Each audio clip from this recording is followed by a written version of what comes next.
Hi Bob, thank you for joining us today. If you can just tell people who you are and what it is you do. Okay, so my name is Bob Keiller. Work-wise, I am chair of Our Union Street, an organisation set up to reinvigorate the city centre. I'm also chair of Aberdeen and Grampian Chamber of Commerce, and I'm also the founder of a business called AB15, and we provide support to charities, social enterprises, and early start businesses. Brilliant. Normally when we do these podcasts, or when we've done them so far, we've started with how did you grow up, where did you grow up, that sort of thing. There's actually quite a lot to talk to you about leadership and culture. Okay. I'm just going to skip that by that. So Aye. you grew up in Jedburgh, 10 mile to the English border, Yeah. one of 3 kids, 4 kids. one of 4 kids, master's degree at Heriot Watt. You wanted to create art for album covers, scrapped that thankfully. Went to work with her HP, Yep. and then you moved into oil and gas, and that's where we could take care. Perfect. Yep. Brilliant. Okay, so Hewlett Packard, and then you moved, was it an internship with Shell? So BP. BP, yeah. BP. sorry. Yeah, I joined the graduate scheme 1986 and spent 4 years with them, and then got asked to go to another job with a smaller company, and then got asked to go back and work offshore with another company. Then Halliburton tapped me on the shoulder and said, come and work for us. So I've been lucky in many ways that when I've moved jobs, it's generally been somebody's been offering me something else. Sometimes at less money and sometimes in a different direction, but each time it's allowed me to kind of learn more and gather more skills. Brilliant. And then at Halliburton, that's obviously people know you knew, and it's through your decisions at Halliburton to then purchase part of their business. Yeah. So how did that come about? So when I moved into Halliburton, they were in the process of splitting their engineering division from their well services division, and the engineering division was called KBR. Yeah. And I was asked to take over KBR's UK business, which was not doing well, but really interesting because I'd spent most of my career working for oil and gas operators rather than service contractors. Yeah. So I had to learn a lot about how the business operated and what was the commercial model, what was the kind of procurement model, what was the HR models, all sorts of things. But it really taught me about getting the business basics right. So in 2004, I got asked to take over the global business for production services for KBR. And I was immediately summoned across to Houston to present my strategy. I'm literally about a week. And I went there and I was like a rabbit in the headlights. I says, well, I'm not really going to present a strategy because the perception at the time was that this part of the business was not doing well. Yeah. They said commercially it wasn't not doing well, and we had twice as many safety incidents reported than anybody else in the group. So there was a kind of stigma here saying you're dealing with a really bad part of the business. So rather than go and challenge that and say that, I just said, well, okay, if you think the business is not doing well, can you help me? Yeah. So I asked for group help, and of course, What age were you? so I'd be in my late 30s by this time, Okay. yeah. And I asked them for the help. In reality, I knew the business was doing much better than it was being explained. Some of it was down to artificial accountancy practices. They would take a whole bunch of overhead costs from the group, Yeah, and spread them. Yeah. And they had no bearing on the actual running of the business that I was running, which was self-sufficient and wholly driven effectively from Aberdeen with satellite operations in various other countries. So I understood the commercials weren't as bad as they thought. They were measuring us against big projects that had large gross margins, whereas we were running a service business. Yeah. And return on capital was still really good because it was low capital intensity, it was cash generative, and it had a reasonable margin that was bigger than the cost of the capital in the business. Yeah. So I thought all of those factors mean the business is not nearly as bad as potentially we expected. Yeah. And on the safety side, the reason we reported twice as many accidents as anybody else is we reported the small stuff. Yeah. Other people hid the small stuff. Yeah. So that led me to the conclusion that we'd be better off taking the business private and going separate. So myself and my colleague Duncan Skinner got on a plane, flew to Houston, met the CFO of the Halliburton Group and said, we'd like to make an offer to buy this part of the business. And he said, well, explain to me, why that makes sense to us.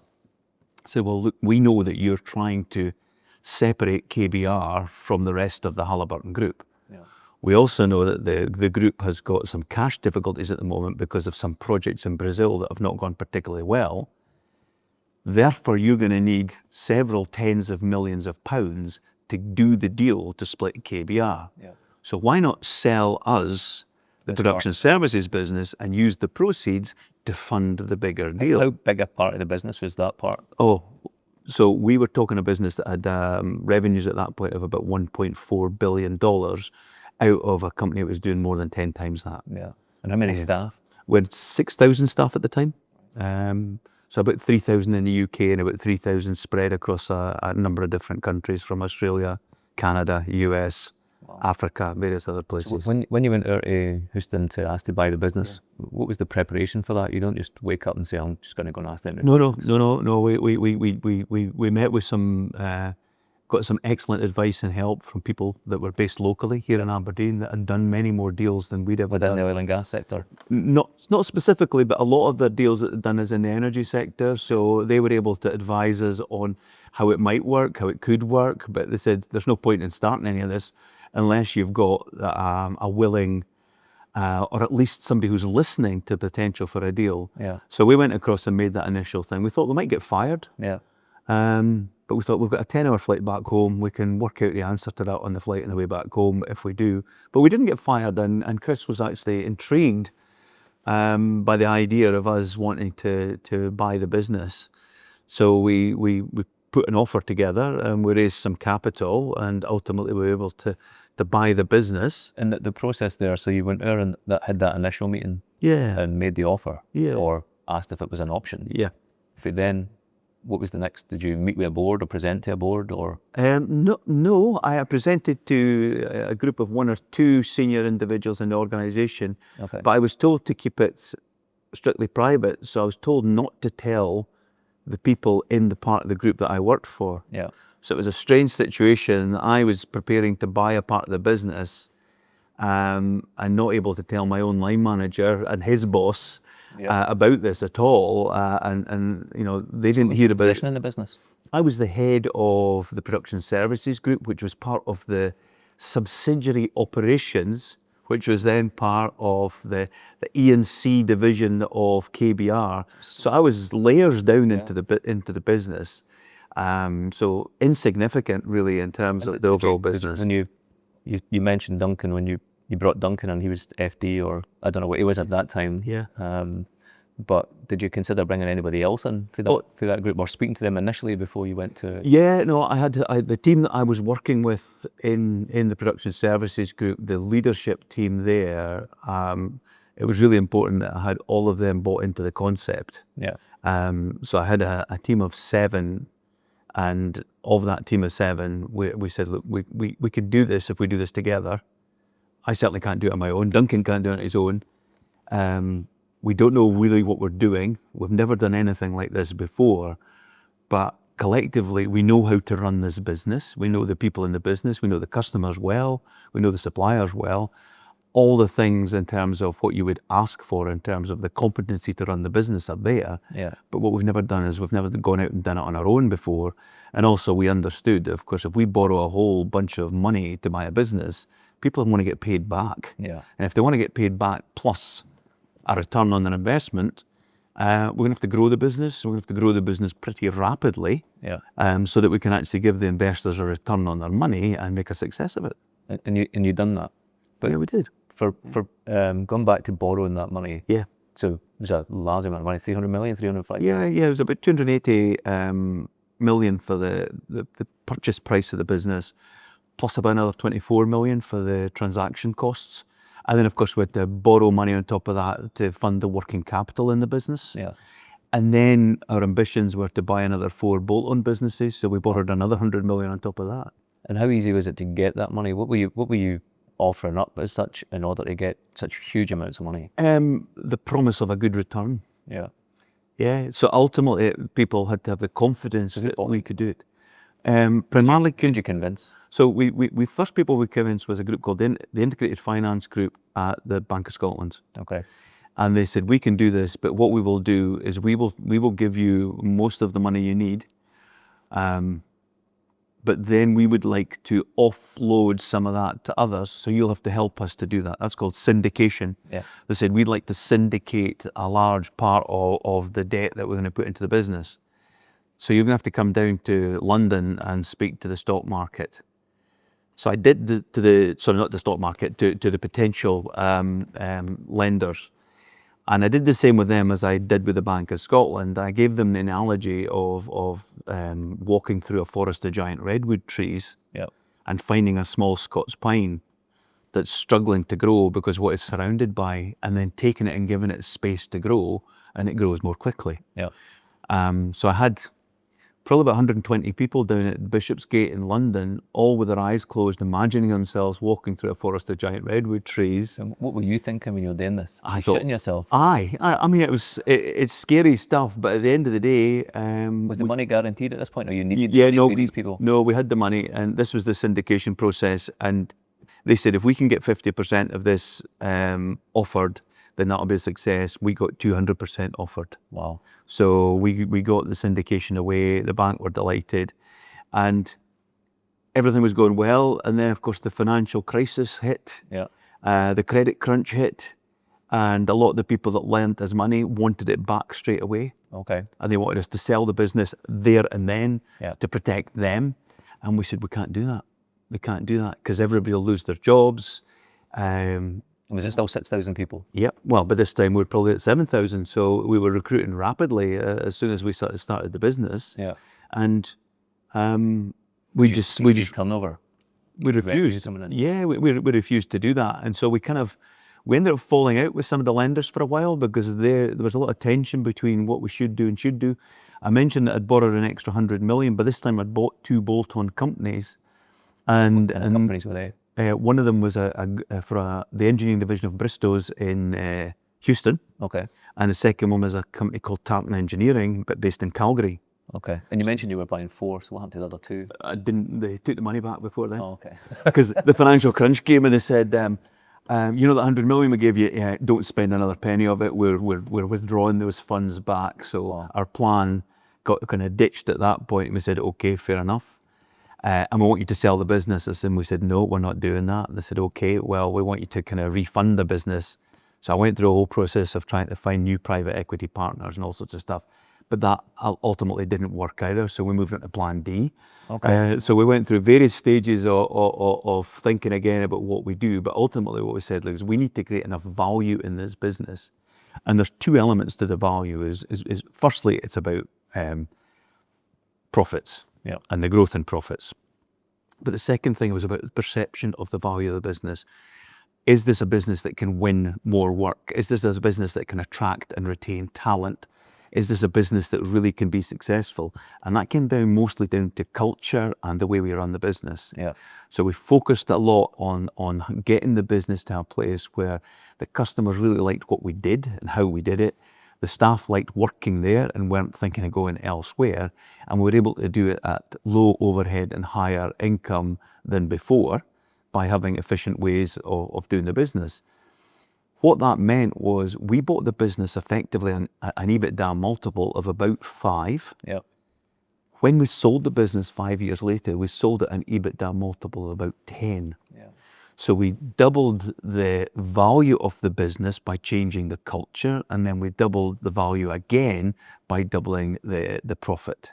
So we quadrupled the value of the business in the space of 5 years through those 2 main factors. Fantastic.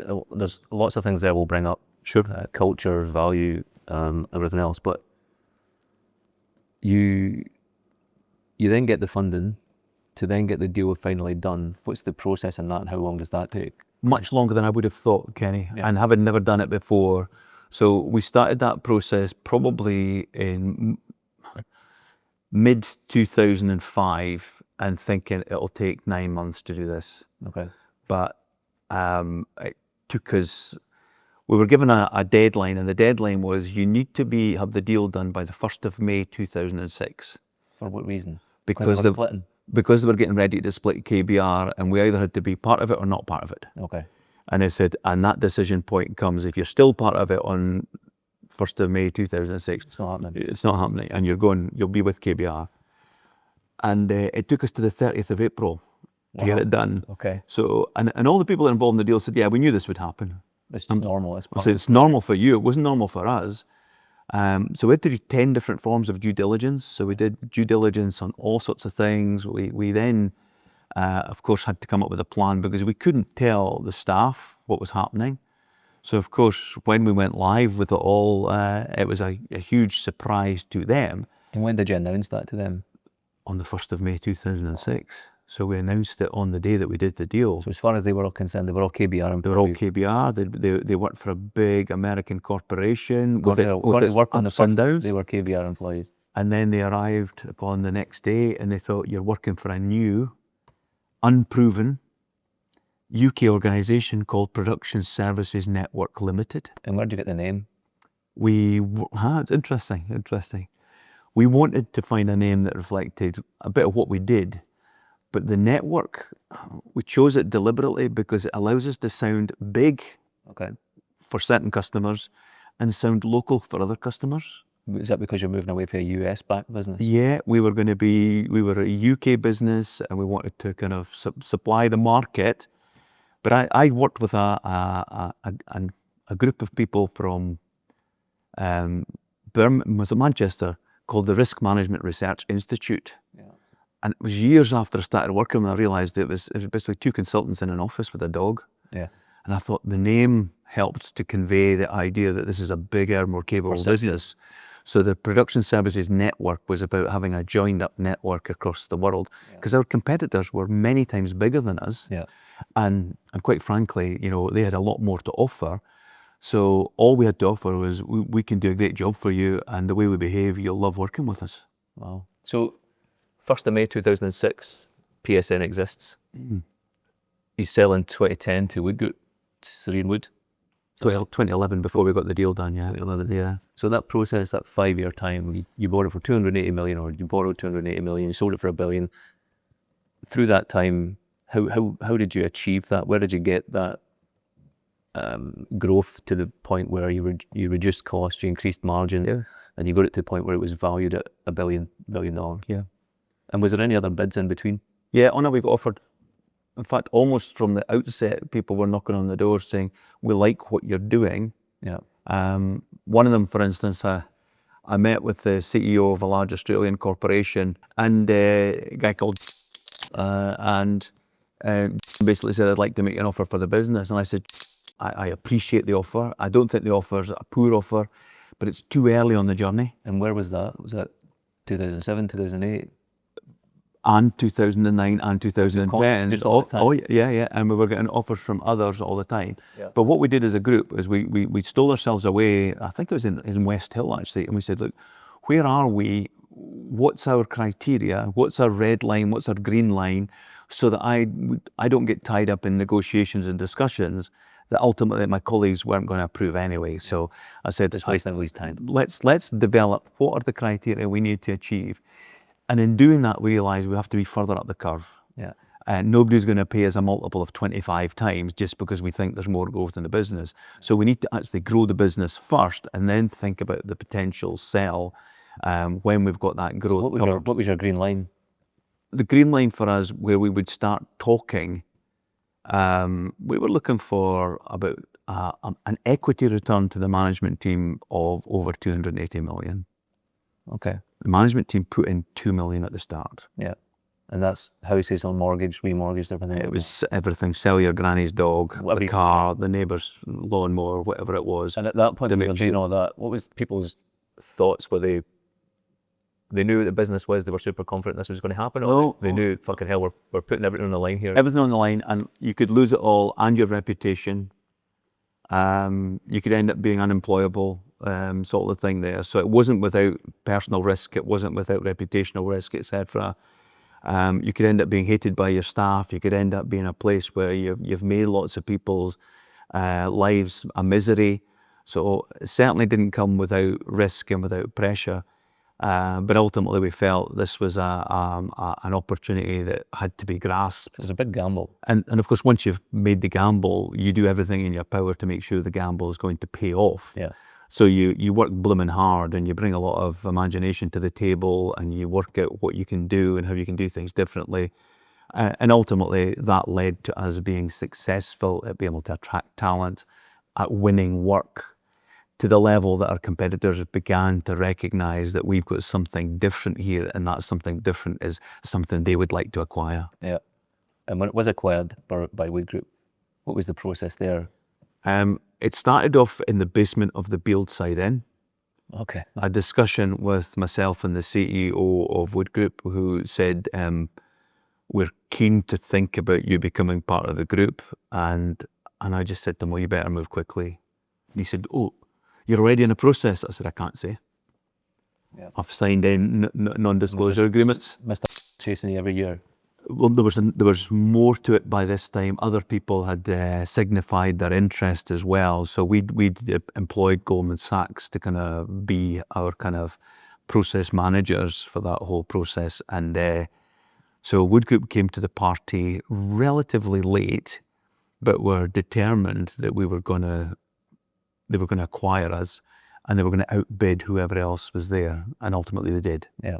And we were glad in the extent that we were selling to an Aberdeen-based company. Yeah. So we were keeping that whole kind of value in Aberdeen, in the UK and Scotland, rather than selling out to an Australian or an American company, having bought it from an American company in the first instance. So it was quite a lengthy process to go through. Yeah. Really interesting. One of the first meetings we had with the two management teams was actually down in Fleet Street in London. And Alistair Langlands, who was the CEO at the time, and I had met several times. So the two of us were presenting to the two teams. Right. You know, almost like show and tell, you know, this is PSN or this is Wood Group, etc. But of course, that we'd been fierce competitors. Yeah. So we all Against each other. Yeah. So we all had our own biases and thoughts and misconceptions about each other. Yeah. I mean, ultimately, two very good companies, by the way. Yeah. So, but we were presenting, and one of the innovations that we had in PSN was that we made sure that our global sales effort was all joined up in a single system. And we used that single system on our decision making about whether we were going to chase work or not, or leave it alone and things like that. So quite disciplined and all that. And it was in this single system. And when we showed this single system to the Wood Group executive team, you could see them looking at each other and saying, we've been thinking about this for years. Yeah. Why have we not done this? But we were told it couldn't be done. Yeah. I said, quite frankly, internally, a lot of people told me it couldn't be done. Yeah. I said, so we piloted it in one region and showed that it can be done, Yeah. and then spread it across, and it helped us hugely. Not only did it help us with the internal processes, it helped us with the investors and that, because they could see the rigor we were applying to finding and converting high quality work, visibility, and we sort of adopted this whole approach, and that was seen as hugely valuable, and another reason why the multiple for the business was up there, because some of the systems we had in place were actually market leaders at the time. Yeah. And so 26, 2011, 5 years, was that the plan all the time? Yeah, it was actually a 3 to 5 year plan was our exit window. What we didn't take account of, as I say, was the credit crunch. Yeah. So we went all the way to the end of the window. Yeah. We took the whole 5 years. We took the whole 5 years, and it was actually, it was April the 20th, I think, we signed the deal with Wood Group in 2011. And so we made it with a couple of weeks to spare. Yeah, wow. That's right. So yeah, the plan actually ended up working out. But remember, that was plan D or E we were on by this time. It just keeps going. Yeah, yeah. Perfect. And then, okay, so we're past PSN, Wood Group PSN it became then, wasn't it? Yep. You became CEO? I was CEO of the Wood Group PSN, but not the CEO of the whole group at that stage. Okay. The whole of Wood Group at that stage. So my job was to integrate the two divisions together. Yeah.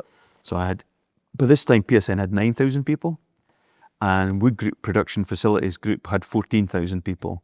So my job was to try and pull these two teams together. And how difficult is that to be competitors to new working together? People are people, Kenny. Yeah. Interesting process. The nuts and bolts is tough enough, because you've got to work out simple things like pay scales and job titles and policies and reporting lines and all that kind of stuff.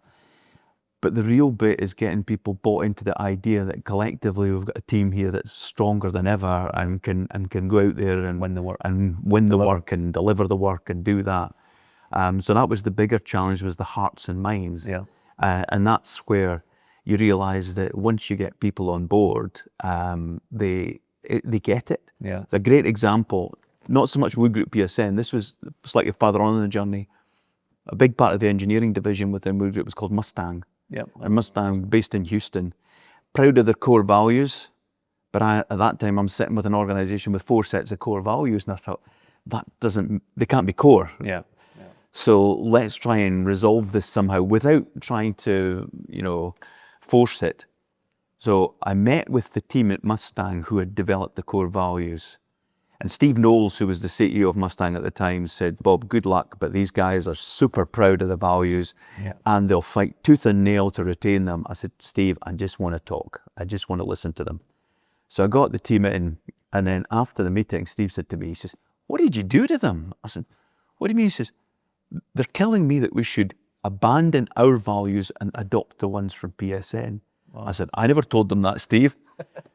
I said, so why are they saying that? They said, because PSN have done it properly. We've done it as a marketing exercise. He said, we've got all the marketing collateral, but we can't back it up with the stories that prove that we live and breathe these values. We can't back it up with the fact that we actually integrate them into our processes, and we can't back it up with the decisions that we make that reflect the values.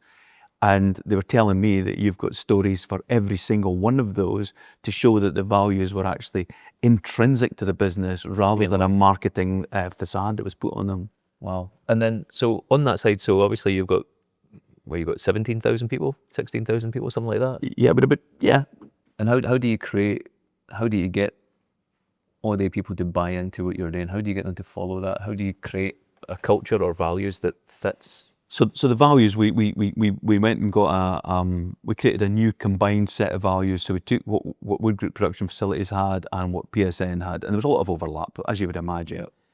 And then we rebranded the business. So we rebranded the business, and we had 7 values. So each one had a colour. So we used that colour, and we used the metaphor of the DNA fingerprint. So we had 7 vertical stripes, which was like a DNA test result. Yeah. And we said, this is the DNA of the business. This tells you everything you need to know about the new business. This is who we are. And then we communicated incessantly. Yeah. So I was doing 2 town hall meetings a week. I think I read or heard you say somewhere a third of your business time was spent on communication. Yeah, most of it internal. Yeah. Most of it internal. I wrote notes to the business every single week for 10 years. Yeah. And in that time, I learned how to make the notes short and interesting rather than long and boring. That's a challenge. Aye. I said challenge. We had a strategy day in December, and one of the things was we don't communicate enough. Yep. So nobody communicate more, but nobody reads. No. So you've got to make them interesting. Yeah.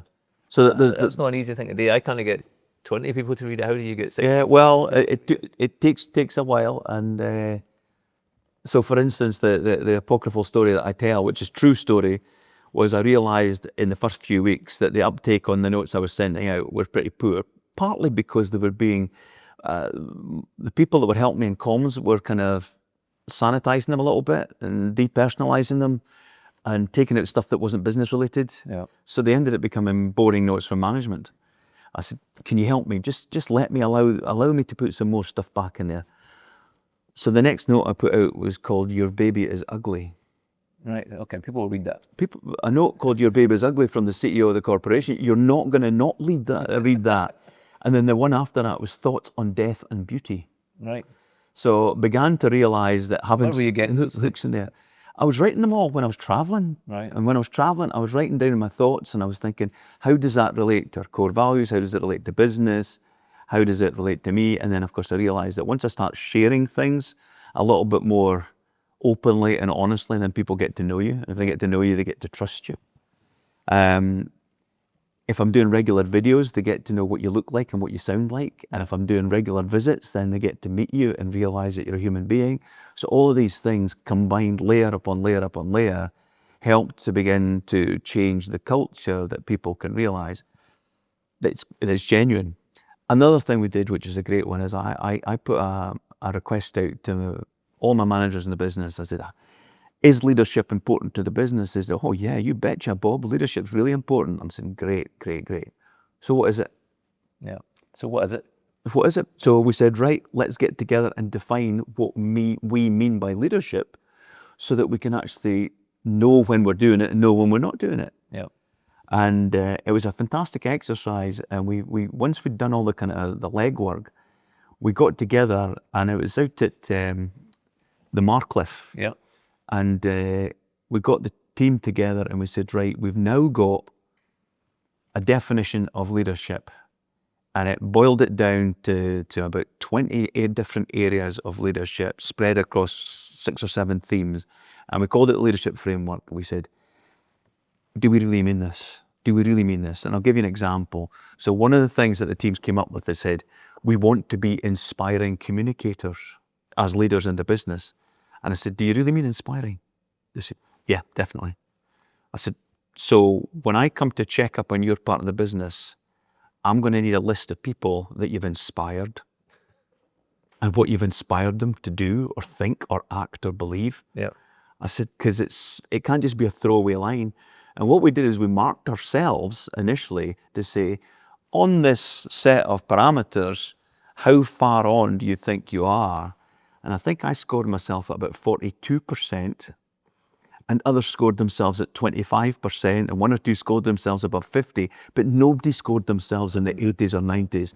And that for me was great because it realized that all of us as leaders recognized there was huge room for improvement. Yeah. And now we had a framework that said, these are the things we should concentrate on as leaders in terms of the things that demonstrate leadership in the context of that business at that point in time. So what were some of the key points then? I mean, it was about clarity, it was about decision making, it was about sticking with the core values, it was about speaking up, it was about taking responsibility. It's all the things you would imagine, Kenny, that leadership's about. Yeah. But we codified it in a way on a single page that helped us to say, no, leadership can be whatever you like. In any airport, you'll find 100 books on leadership and they've all got something valid to say. But for us at this moment in time, this is what our priority is in terms of leadership. So we now know when we're talking to each other what we mean by leadership. Yeah. So that was a really interesting, it started off as an intellectual exercise, ended up with quite a valuable way of helping people to say, look, if you want to get promoted in the business, then this is what leadership looks like. Follow this. And if you don't exhibit these leadership skills, then you might not get promoted, or worse still, you might end up finding yourself, this is not the business for you. Yeah. Fantastic. And then, so for you to follow that structure to lead 16,000 people or whatever, how difficult was that for you? It's a big jump. You've got people all over the world. How do you maintain that everywhere you go? So it's different cultures and yeah, but part of it is this continuity of communication. Yeah. People were hearing from me one way or another every week. They were getting videos from me every month. And I've heard you sent flowers on anniversary, birthday cards. So this is another layer. This is called and I stole this idea. This was Doug Conant, who used to be the CEO at Campbell's Soup. Right. He wrote a book called Touch Points. And I thought, what a beautiful idea it is where you get the idea or the opportunity to have an interaction with your team that they weren't expecting, then you should do it. Yeah. Something positive. So a great example there. So it was, I'd put in one of my notes. So it must have been June because it was my wedding anniversary, because I mentioned this in my note. I said it was my 28th wedding anniversary this week. And somebody had pinged a note back to me, a guy called Tom Hip from Houston, who I had not met at all at this time. And he said, it's our 30th wedding anniversary today, Mr. Keiller. Oh, excellent. Right, let's find out where Tom lives and send him a bunch of flowers. So I phoned up a florist near where he lived, and I paid with my own money to get him a bunch of flowers and said, congratulations on your wedding anniversary from Bob in Aberdeen. I left it at that. Yeah. About 5 hours later, a phone call comes through. This is Tom Hip. He said, is that Bob Keiller? I said, it is. He says, it's Tom Hip here. I said, how are you, Tom? Congratulations. He said, I've just had my wife on the phone. She says, who is Bob from Aberdeen and why is he sending us flowers? I said, congratulations, sir. Have a lovely anniversary.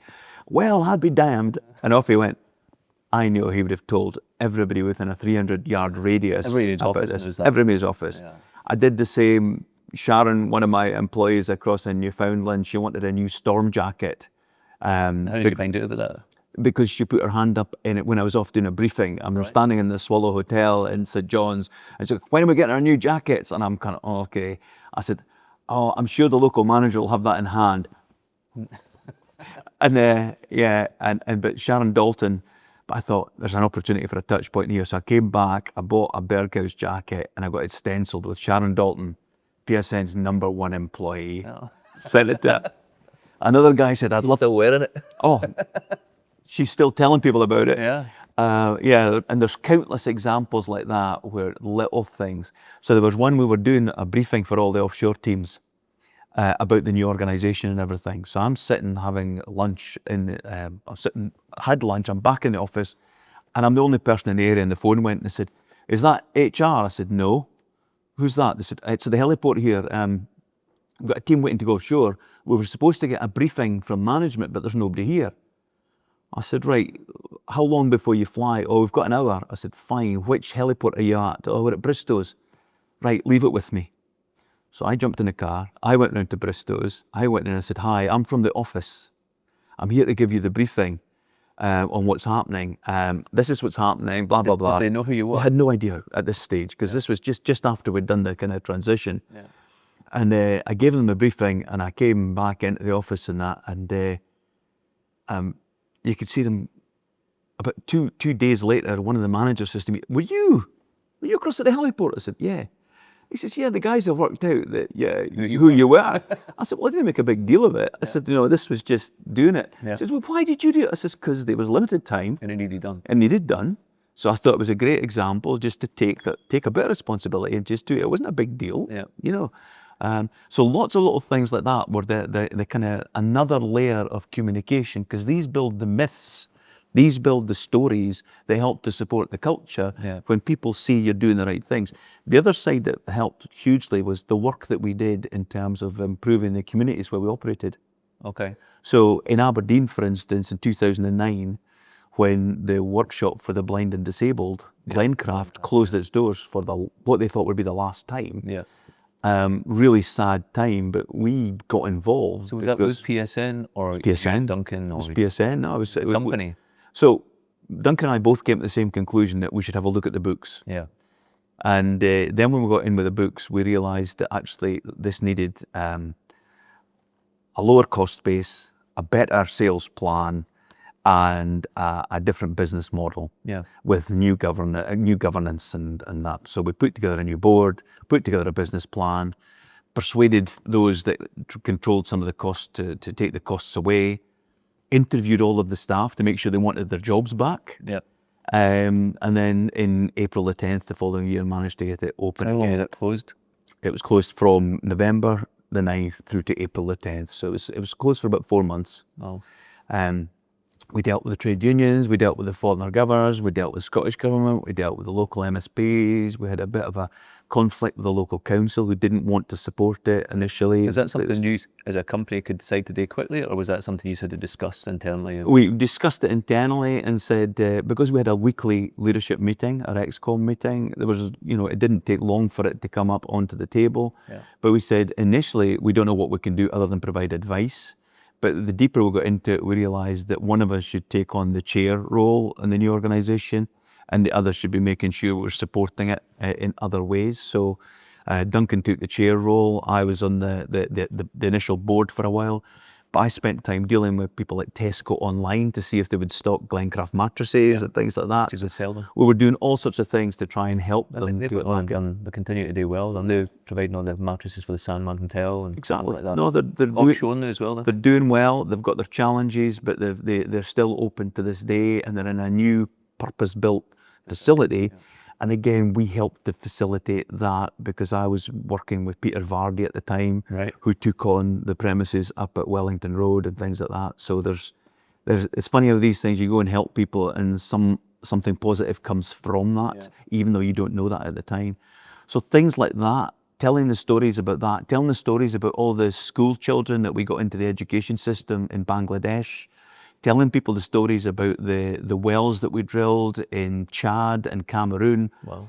All of this stuff and all the stories associated with it, it gave people a sense of pride in the organisation, because we weren't just doing it to make profit, we were doing it to actually make a difference, give people a good place to work, and also make people feel as though we're doing our bit to improve the communities where we operate.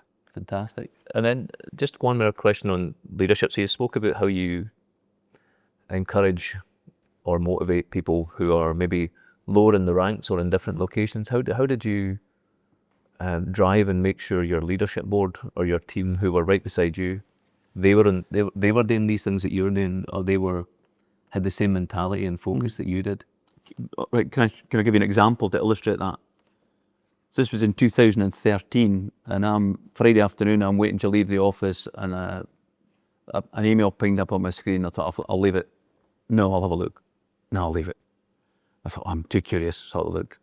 And it was a note. Bob, my name's I work at the in Glasgow. Cancer ward. I wonder if you could give me a call. And I thought, so I called the mobile number. I said, hello. And she went, hello? I said, Bob Keiller. She went, Bob Keiller? I've just sent you an email. I said, yeah, that's why I'm calling you.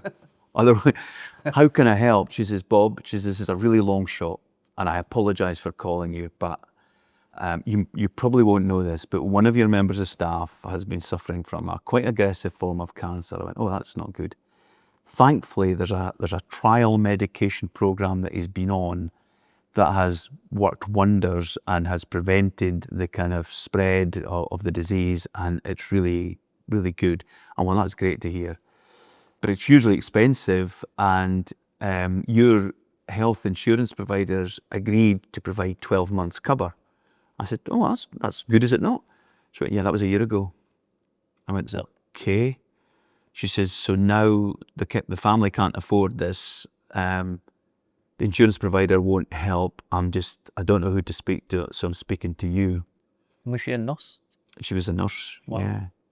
And so she spoke to me and said, is there anything you can do? And I know the answer is probably no, but I thought it's worth asking.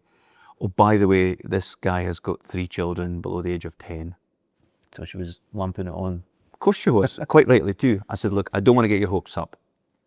I said, but we do have a leadership meeting on Tuesday. Is it okay if I wait until Tuesday, have the discussion, and then I'll come back to you, hopefully on Tuesday night? I said, but I'm not going to get your hopes up here. And she said, no, I know that. She said, I know it's a really long shot. On the Monday morning, I met my head of HR at the time, Sue. She comes in, she says, oh, by the way, I've heard that one of our members of staff has got cancer, and the treatment is kind of, and she explained the situation to me, and I said, yeah, I know. She's going, how do you know? Yeah. I said, I just do, don't worry about it.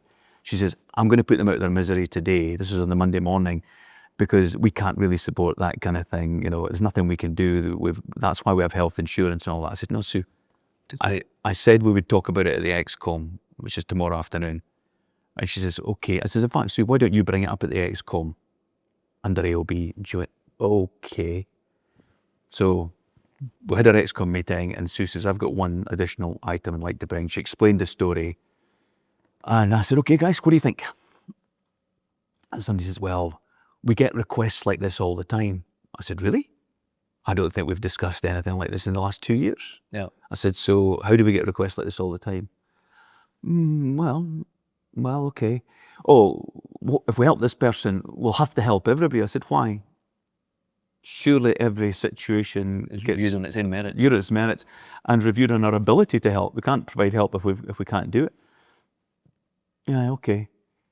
And I think it was my colleague Ali Green.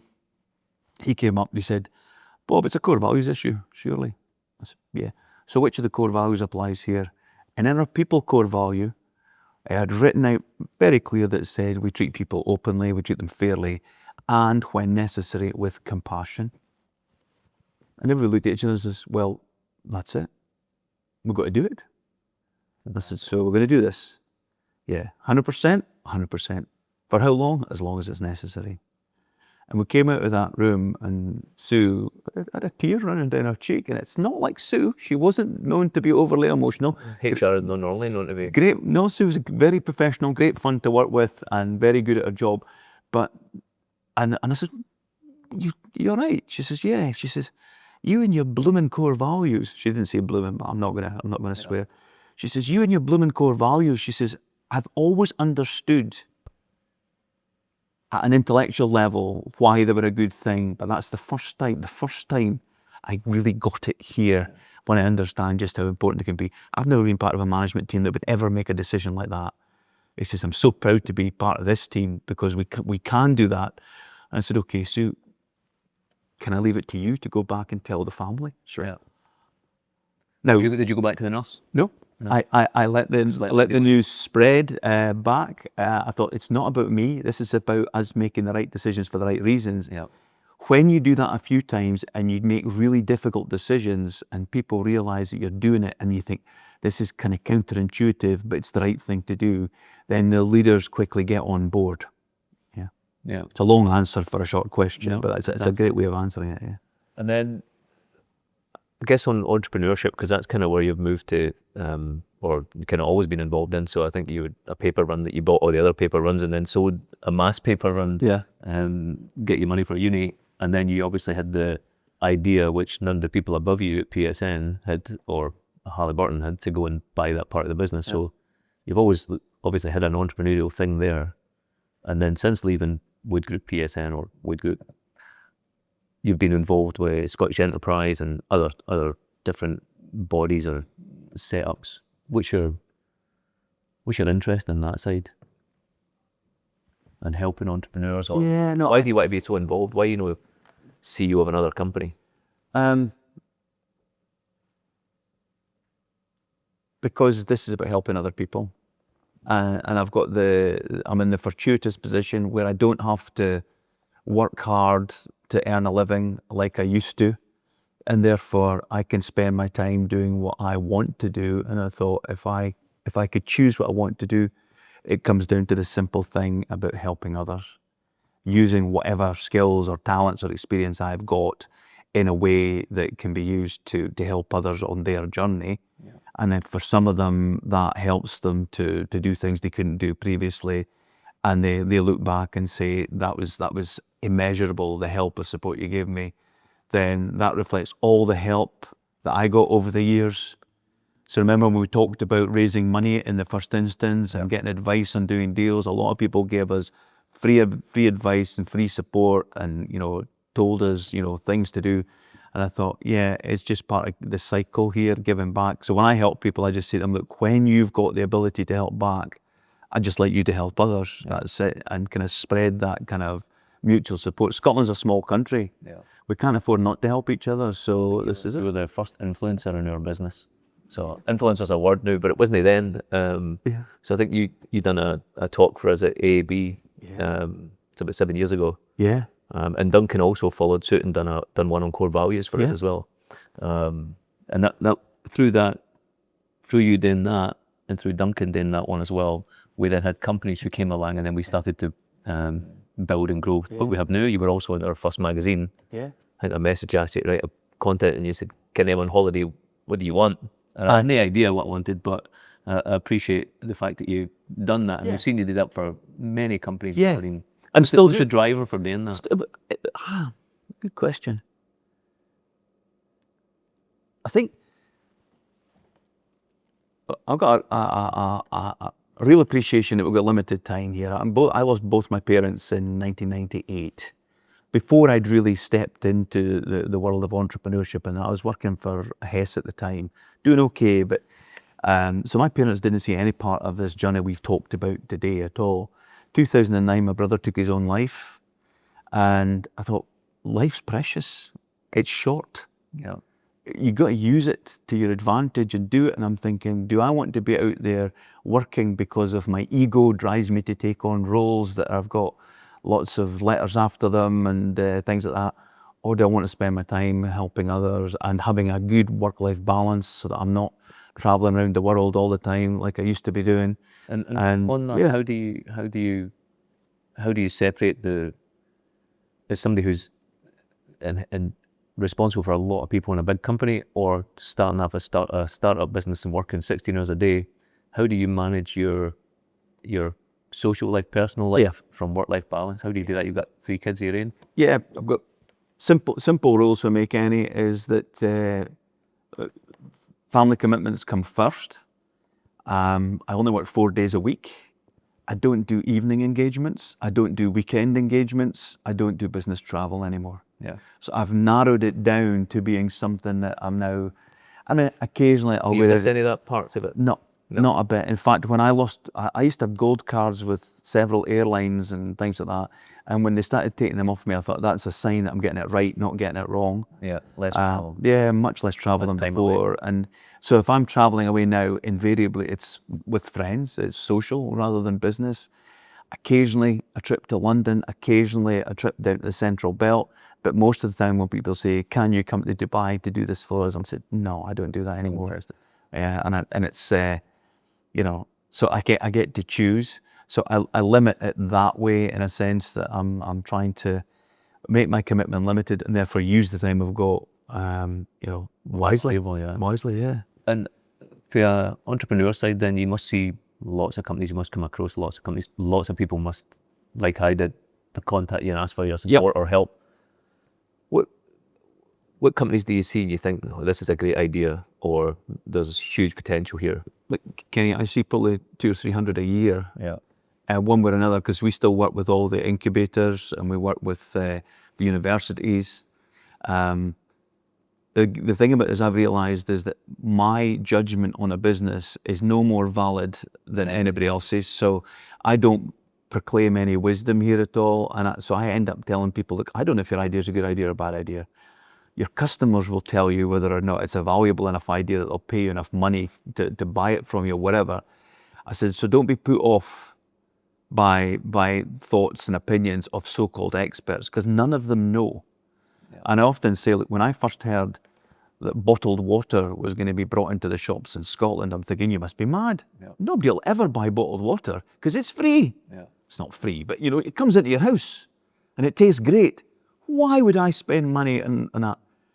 And of course, you're not buying the water, you're buying the convenience of having a container to take chilled water with. Caledonia water first, so it was tartan tops and it was branded right and marketed. So I'm thinking, well, why would you want that business? And then I realised, hang on a minute, my opinion on these matters is not valid. So when I encourage people and say, look, test your market, and if people are not willing to buy it, it's not their fault, it's your fault. So change your product, change your price point, change your marketing strategy. I mean, when you're speaking to, I don't know, entrepreneur workshops or startup businesses or whatever, what's your advice to, I guess, entrepreneurs? I don't know if that's the right word, but it's the word that's used anyway for people who are starting a business or whatever. What's your advice to them?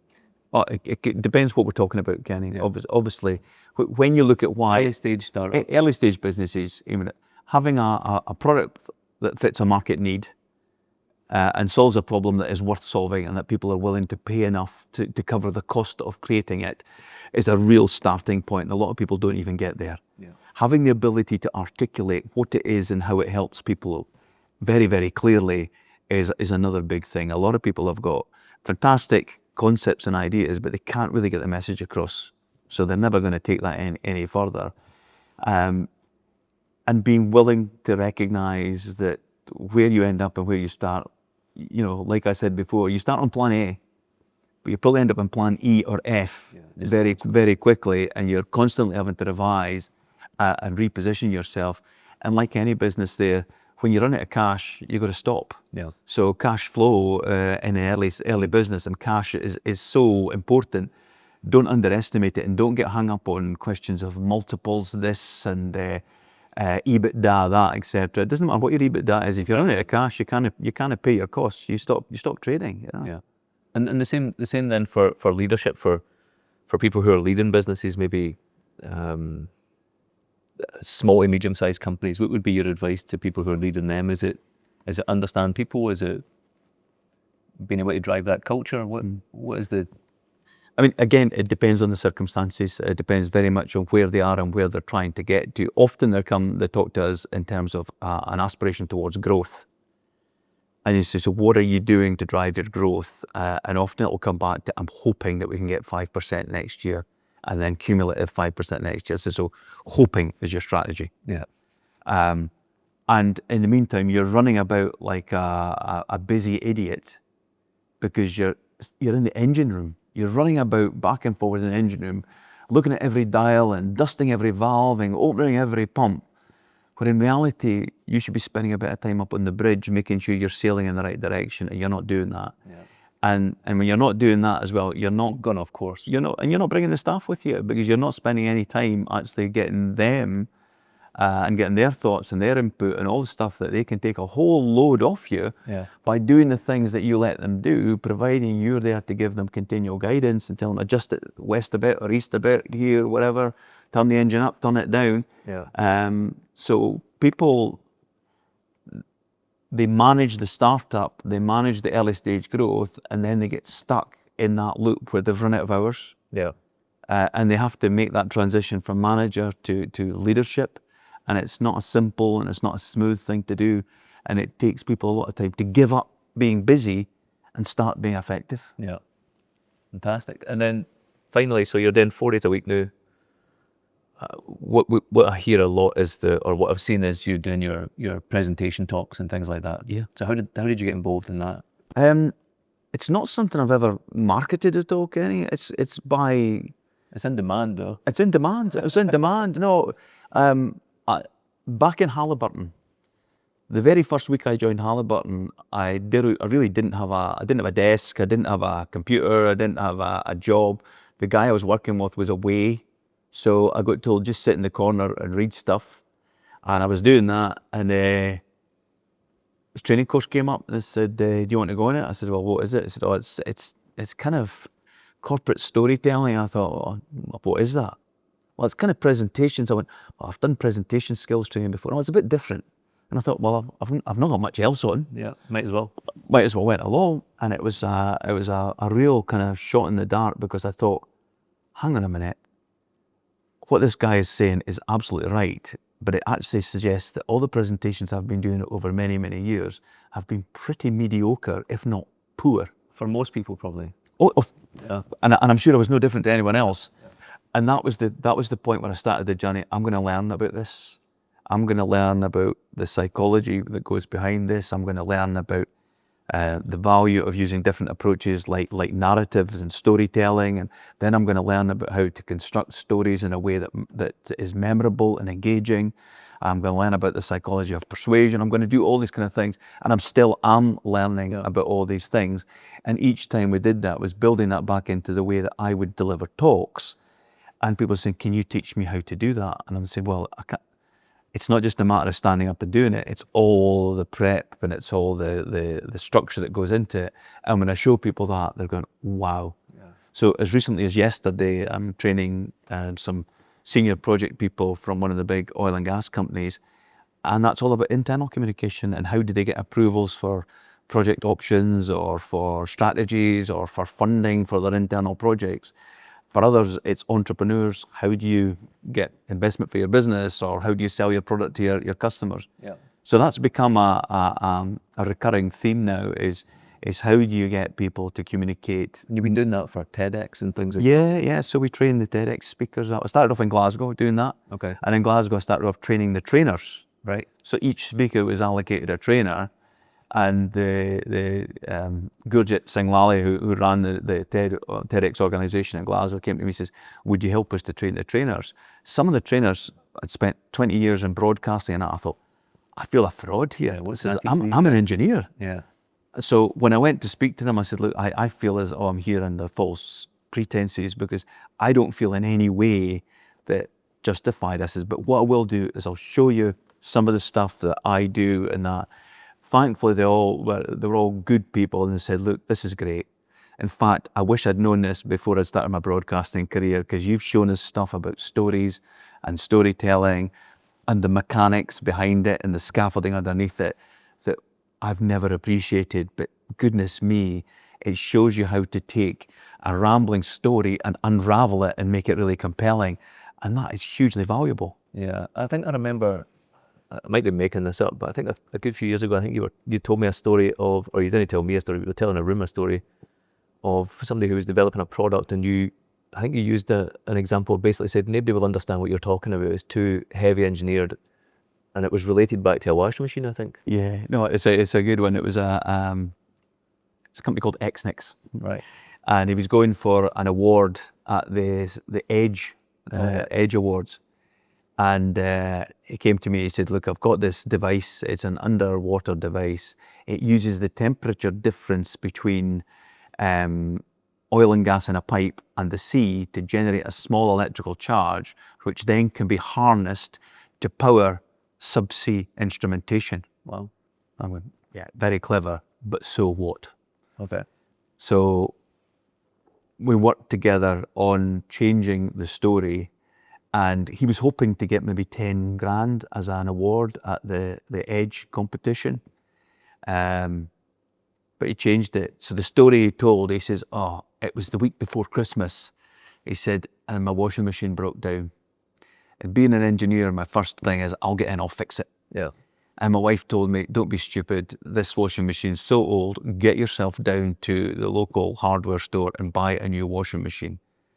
He said, so I did what I was told, because with family coming from Liverpool that Christmas. He said, so I went down, got a new washing machine, brought it back, and my daughter, Poppy, I think her name was Poppy, 9-year-old daughter, said, "Dad, where are you going to put the washing machine?" "I'll put it back in the utility room, honey. It's good." Will the plug reach? Actually, that's a great question. Yes, the plug will reach, honey, because it's just where the old washing machine was. But I thought it's a great question, because if I was putting it in my garage, I don't really have power sockets in my garage. I would need to buy one of those extension cables, quite expensive. Then I thought if I was putting it in my shed, I'd need to buy a really long extension cable, probably 2 or 3 of them, and then it gets really quite pricey. And if I was putting it 2 kilometres away, the cost of the cable would be much more than the cost of the washing machine. And that's the problem with subsea instrumentation, and that's the problem my device solves. Wow. Fantastic.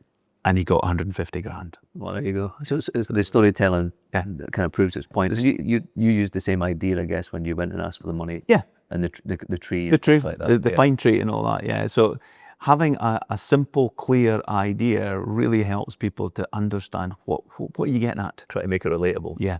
And for us, a lot of the time when we're dealing with entrepreneurs, that is the challenge. It's we're not doubting for 1 second that your product may be excellent or your service may be excellent. We don't know. We're not going to judge that, but it's not clear. Yeah. And if it's You not, put it across. if it's not clear, it can't be compelling. So there's one guy, for instance, Andrew Parfrey. He came up and did some training with us at the Gordon Highlanders Museum. And he was effectively creating a place where you could quickly understand the availability of homes for the elderly, places in homes, quality of homes, location, pricing, and all that kind of stuff. And he was kind of trying to market it as a catalogue service. And he was trying to get a contract with Edinburgh City Council, and he'd had over a dozen meetings with them, and he wasn't really getting anywhere. They were interested, but they were interested in actually seeing what he'd developed to see if they could take some of it for themselves. He came up and did the training with us, and we said, look, it sounds to us that what you've got is booking.com for elderly. Yeah. And he went, oh my goodness. That's exactly what it is. That's what it is. Yeah.